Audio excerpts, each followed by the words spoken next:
everyone, this is Diksha and today I come up with a new topic from your first flight book, that is a poem, your first poem, that is Dust of Snow. So the poem Dust of Snow is basically written by Robert Frost. Robert Frost was an American poet and he wrote so many poems related with our life. इन्होंने काफ़ी सारी poems लिखी हैं और ये जो poems लिखते हैं वो हम कैसी पोएम्स होती हैं, हमारी लाइफ से रिलेटेड पोएम होती हैं. जैसे आपने इनकी पोएम को क्लास 9th में भी स्टडी किया था, द रोड नॉट टेकन, वो पोएम चॉइस पे बेस्ड थी. सिमिलरली ये जो पोएम है ये भी हमारी लाइफ के एक पॉजिटिव और नेगेटिव थॉट्स पर बेस्ड है. Okay, so before starting the poem or the summary of the poem, tell me one thing. अगर कोई कैट आपके रास्ते से पास आउट हो जाती है तो आपको क्या फीलिंग आती है, क्या फील करते हैं आप? उसको कोई वैल्यू देते हैं या इग्नोर करते हैं? सम ऑफ दैम इग्नोर्स, कुछ ही ऐसे होते हैं जो इग्नोर करते हैं, अदरवाइज सब इसको क्या मानते हैं, बैड ओमेन मानते हैं कि हो, अगर आप सपोज़ आप इंटरव्यू के लिए जा रहे थे या फिर आप एग्ज़ाम के लिए जा रहे थे और आपके रास्ते से एक कैट पास आउट हो जाती है, एक बिल्ली पास आउट हो जाती है, तो आपको लगता है कि उस बिल्ली ने मेरा रास्ता काट दिया और शायद अब मैं इंटरव्यू में क्वालिफाई नहीं कर पाऊँगा या मैं एग्ज़ाम में फ़ेल हो जाऊँगा. क्यों? क्योंकि हमारे यहाँ पर हमारी जो ये संस्कृति है, हमारा जो इंडिया है, यहाँ पे कैट को बैड ओमेन माना जाता है, इल ओमेन माना जाता है, मीन्स अशुभ माना जाता है.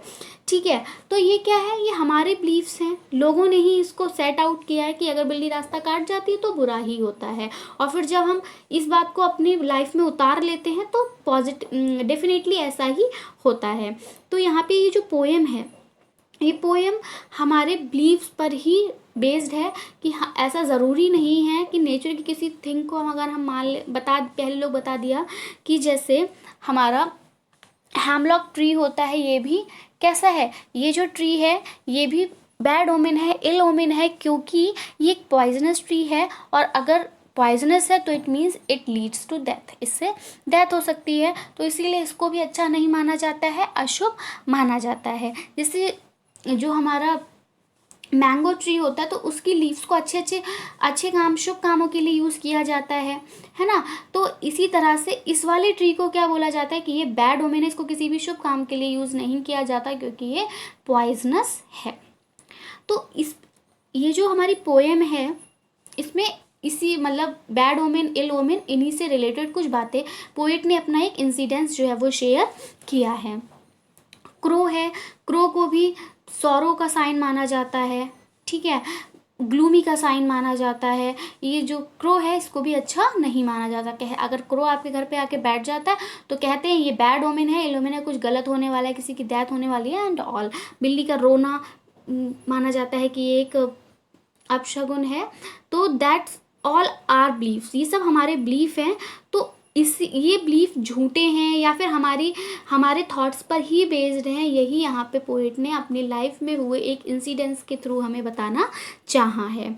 Okay, now let's start with the poem. तो ये जो पोएम है डस्ट ऑफ स्नो, इसको रॉबर्ट फ्रॉस्ट ने लिखा है एंड ये एक सिंपल और एक शॉर्ट पोएम है, yet with a deeper and larger meaning. ये एक बहुत गहरा और बहुत बड़ा अर्थ देती है. The poet explains how an act as petty as experiencing snow on one's body can brighten one's day. वो बताते हैं कि किस तरह से एक जिसको हम गंदा मानते हैं, जिसको हम अपशगुन मानते हैं, उसने एक बर्फ़ का टुकड़ा किसी की लाइफ पे गिराया, किसी की बॉडी पे गिराया और कैसे फिर उस स्नो ने उसके दिन को ब्राइटन अप कर दिया, अच्छा कर दिया. The message of the poem is put into words by Robert Frost. जो मैसेज है पोएम का वो यही है कि हमें जो नेचर से जो थिंग्स मिले हैं उनको गुड ओमेन और बैड ओमेन में चेंज नहीं करना चाहिए. Okay, now let's study with our poem. Okay, now I explain you the summary of the poem. First let's recite the poem. The way a crow shook down on me, the way a crow shook down on me the dust of snow from a hemlock tree. तो poet यहाँ पे कह रहे हैं कि क्या था, वो रास्ते में से जा रहे थे और एक हैमलॉक ट्री के नीचे से गुजर रहे थे। उसके ऊपर एक क्रो बैठा हुआ था जिसने कि पोएट के ऊपर, वो पोएट खुद को कहते हैं कि जिसने कि मेरे ऊपर एक बर्फ़ का टुकड़ा फेंक दिया, एक स्नो का टुकड़ा फेंक दिया हैमलॉक ट्री से। ठीक है, इतना बताया बस पोएट ने। लेकिन अब ये उन्होंने बता तो दिया, लेकिन मीनिंग कहाँ है इसमें, मतलब वो तो हमें ही निकालना होगा ना कि वो कहना क्या चाह रहे हैं। इतना ही नहीं, पोएट सिर्फ हमें इतना नहीं बता रहे कि वो रास्ते से जा रहे थे और एक क्रो ने उनके ऊपर स्नो का टुकड़ा गिरा दिया। पोएट यहाँ पे बता रहे हैं, ये जो पोएम है इसको उस सीन में सेट किया गया है कि पोएट जो है वो यहाँ पर बैड मूड में है। बैड मूड में इसलिए हैं क्योंकि हम हैमलॉक ट्री को, क्रो को क्या मानते हैं, बैड ओमेन मानते हैं। तो इसीलिए हम यहाँ पे बता रहे हैं कि जो पोएट है वो बैड मूड में है और वो एक ट्री के पास से गुजरते हैं। वो जो ट्री है वो एक हैमलॉक ट्री है।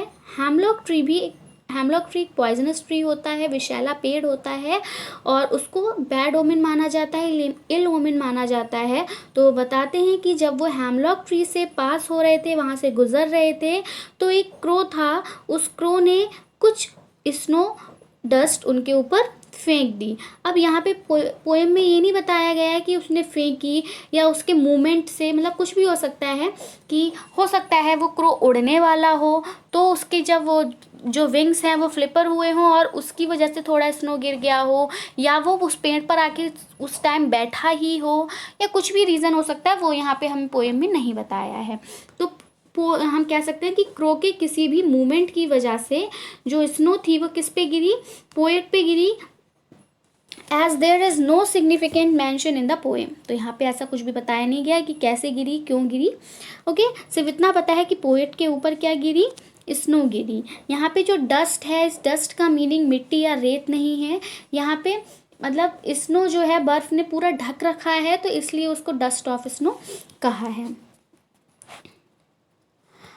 यहाँ पर रीडर्स इसलिए भी थोड़ा सा कंफ्यूज हैं कि जो स्नो गिरी वो पोएट के हेड पे गिरी या फिर शोल्डर पे गिरी। तो वो कहीं भी गिरी पर गिरी किस पे, पोएट पे ही गिरी, पोएट की बॉडी पर गिरी।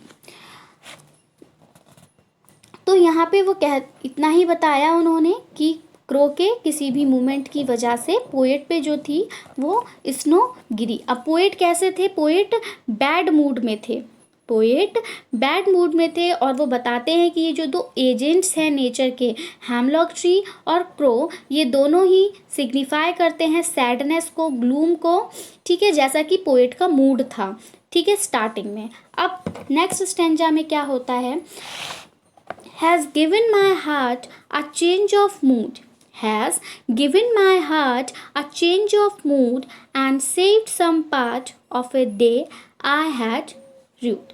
अब वो बताते हैं कि जब वो स्नो मेरे ऊपर गिरी तो उससे क्या हुआ, मेरा मूड जो था वो चेंज हो गया और जो मेरा बचा हुआ दिन था वो बर्बाद होने से बच गया।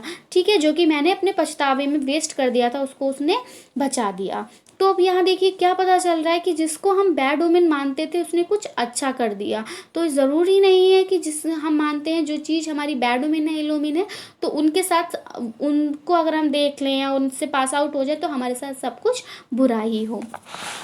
अब यहाँ पे इसकी जो समरी है स्टैंजा की वो है, यहाँ पे रीज़न जो था उसका पता नहीं था। ठीक है, कि किस रीज़न की वजह से जो ऑथर था वो परेशान था। ठीक है, पछतावे में था या फिर उसने अपना पूरा दिन इसी में, जितना भी दिन था वो इसी में बर्बाद कर दिया था। लेकिन जो स्नो का गिरना था, ठीक है, उसके हेड पे या फिर उसके शोल्डर पे, उसने उसका मूड एकदम से चेंज कर दिया। ठीक है, उसने अपना दिन ऑलरेडी बैड मूड में बिताया था, लेकिन अब जो उसका बचा हुआ दिन था वो, मतलब जो अब आगे का दिन था, अगर मान लीजिए वो आफ्टरनून में वर्क पे गए हों तो मॉर्निंग से लेके आफ्टरनून तक का उनका डे जो था वो बैड मूड में था, लेकिन अब फिर उन्होंने उनका आफ्टरनून के बाद नाइट तक का मूड अच्छा कर दिया। तो बताते हैं कि जो उनका बचा हुआ समय था वो बच गया, सेव हो गया। किसकी वजह से? क्रो और हैमलॉक ट्री की वजह से।